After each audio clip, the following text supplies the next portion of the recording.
এই দেখো বন্ধুরা, আমি একটা লাউ গাছ লাগিয়েছি, যত্নের চোটে একদম সরু লিকলিকে হয়ে গেছে। তাও একটা বাজার থেকে লাউ ডাঁটা কিনে নিয়ে এসেছি। ডাঁটাগুলো দিয়ে ঝোল করব আর পাতাগুলো দিয়ে একটা রেসিপি তৈরি করব। সেই রেসিপিটা তোমাদের সাথে শেয়ার করব। সর্ষে, কাঁচা লঙ্কা শিলে বেটে নেব। যারা নতুন বন্ধু আছে ইউটিউব থেকে দেখছো, তারা আমার চ্যানেলটিকে সাবস্ক্রাইব করে নিও।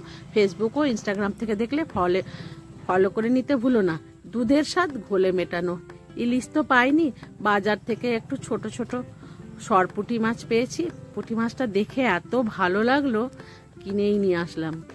বাড়িতে বেশি কেউ খায় না এই পুঁটি মাছটা।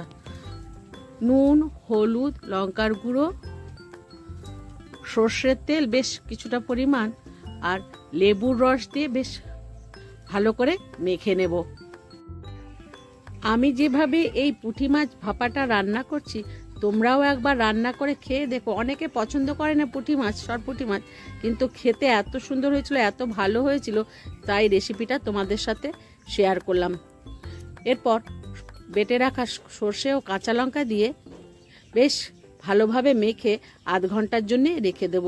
আমার রান্নাটি খেয়ে ভালো লাগলে বন্ধুদের সঙ্গে শেয়ার করে দিয়ে লাইক ও কমেন্ট করতে ভুলো না কে কোথা থেকে দেখছো। এরপর লাউ পাতাগুলোকে ভালো করে পরিষ্কার করে ধুয়ে পরিষ্কার করে নিয়েছি।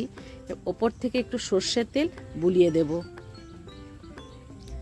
এরপর মেখে রাখা মাছগুলো দিয়ে তার ওপরে একটু সর্ষে বাটা ও একখানা কাঁচা লঙ্কা দিয়ে বেশ ভালো করে পাতাটাকে মুড়ে আমি সুতো দিয়ে বেঁধে দিয়েছি, যাতে খুলে না যায়। তোমরা সুতো দিয়ে বাঁধলেও হবে, না বাঁধলেও হবে। মাছ যদি ছোট থাকে তাহলে সুতো দিয়ে না বাঁধলেও হবে, একটা কাঠি দিয়ে গুজে দিলেও হবে। আমি প্রথমেরটায় 2টো পাতা নিয়েছি, তারপরেরগুলোই 3টে পাতা নিয়েছি। ওপরের পাতাটা বেশি করে একটু পোড়া পোড়া ভাব হয়ে গেলে মাঝখানের 2টো পাতাও খেয়ে নিতে পারবো। সেই জন্যই আমি 3টে করে পাতা দিয়ে ভালো করে মাছগুলোকে বেঁধে দিয়েছি।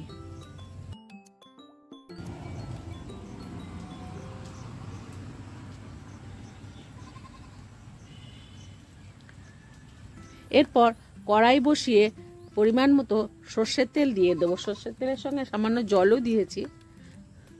এর বেঁধে রাখা মাছগুলো দিয়ে একটা ঢাকনা দিয়ে ঢাকা দিয়ে দেবো। কিছুক্ষণ পর পর ঢাকনা খুলে উল্টে পাল্টে লাল করে ভেজে নেব। দেখো মাছগুলো ভাজা হয়ে গেছে। একটু পোড়া পোড়া ভাব, আমাদের বাড়িতে কাঁচা কাঁচা ভাব খায় না, পোড়া পোড়া ভাব খায়। সেই জন্য তোমরা তোমাদের বাড়ির হিসেব মতো ভেজে নেবে।